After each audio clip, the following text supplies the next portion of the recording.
भगवान की हर कथा हमें कुछ सिखाती है। उनकी हर लीला हमें एक सीख देकर जाती है, चाहे फिर वो रामायण हो या महाभारत हो।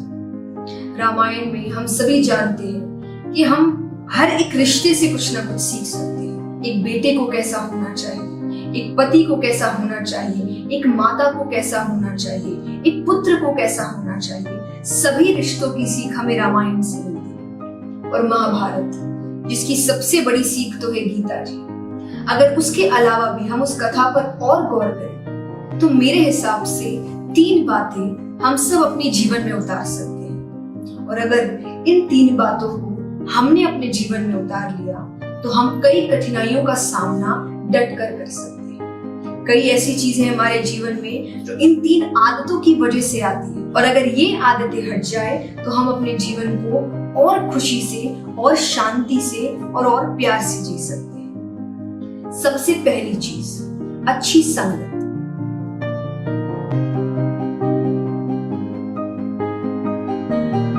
महाभारत जब आप देखते हैं तो मेरी नजर में कौरवों के मन में नफरत तो थी, पर इतनी भी नहीं थी जितनी शकुनी मामा ने भर दी थी। कौरव पांडवों से जरूर जलते थे, जरूर उनका बुरा चाहते थे, पर इतना भी बुरा नहीं चाहते थे जितना शकुनी मामा ने कर। इसीलिए मायने ये रखता है कि आपकी संगत कैसी है।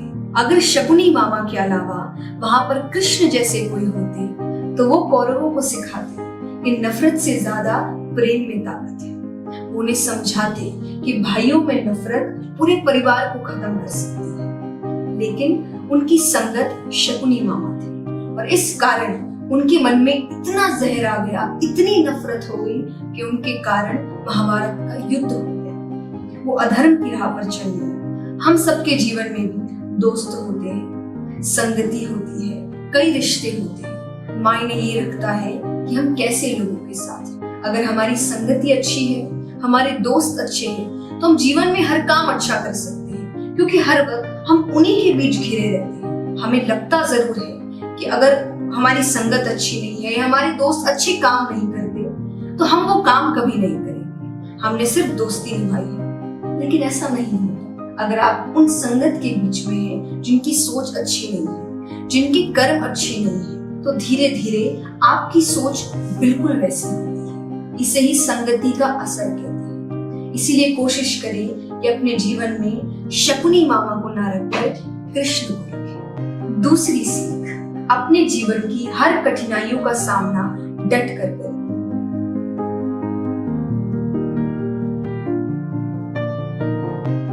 क्योंकि वो हर कठिनाई, वो हर दुख, वो हर स्ट्रगल आपको कुछ ना कुछ सिखा कर जाता है। पांडवों को युद्ध करने से पहले 13 साल वनवास में रहना पड़ा, और उसी वनवास में जिन कठिनाइयों का उन्होंने सामना किया, जो चीजें उन्होंने सीखी, वही चीजों ने युद्ध में उन्हें जिताया।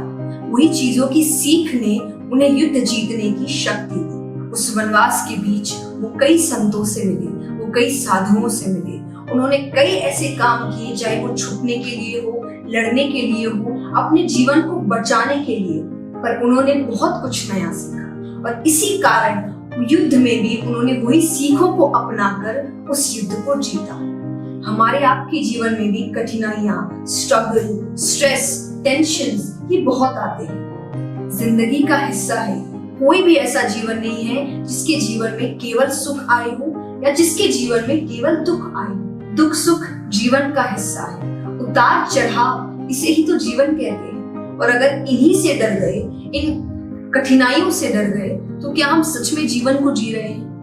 कहते हैं ना कि अगर आपने अपने जीवन में कभी कोई रिस्क नहीं लिया तो आपने जीवन जिया ही नहीं है। क्योंकि कठिनाइयां, स्ट्रगल यही जीवन में आपको सीख देते हैं और आगे बढ़ने के लिए। तो हमें महाभारत से दूसरी सीख यही मिलती है कि अपनी कठिनाइयों का डटकर सामना करें और उनसे कुछ ना कुछ जरूर सीखें।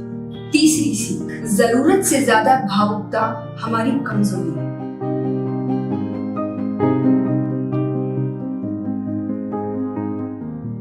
भावुक होना अच्छी बात है, लेकिन जरूरत से ज्यादा भावुक होना ये आपकी कमजोरी बन जाती है, जिसका फायदा कोई भी उठा सकता है। महाभारत में ऐसा कब देखने को मिलता है कि जरूरत से ज्यादा भावुकता कमजोरी बन गई?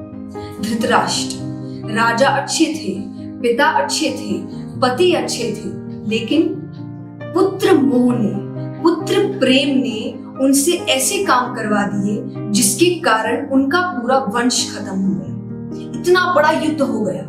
अगर सही समय पर वो उस पुत्र प्रेम में ये समझ जाते कि अगर बच्चों की गलतियों को नहीं ढका जाए, उन्हें सही समय पर सही सीख दी जाए, तो इसका मतलब ये नहीं कि हम बच्चों से कम प्रेम करते हैं। प्रेम का मतलब ये नहीं होता कि आप अपने बच्चों की गलतियों को ढक दें। आप उन्हें ये कहें कि वो जो चाहे कर सकते हैं। उनकी गलतियों को ढकने के लिए उनके माँ बाप बैठे हैं। इससे आप अपने ही बच्चों का बुरा कर रहे हैं। और इसकी सीख हम महाभारत में देखते ही हैं। जीत किसकी हुई?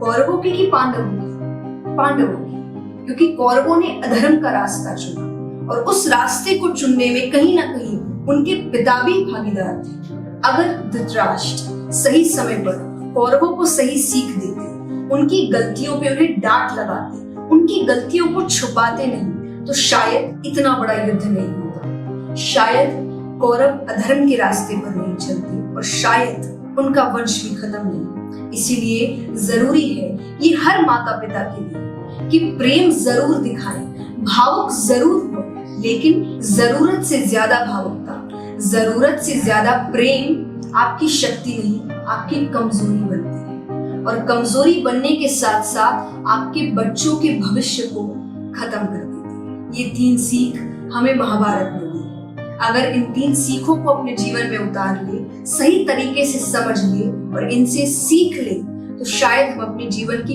कई कठिनाइयों का सामना कर पाएंगे बड़ी आसानी से।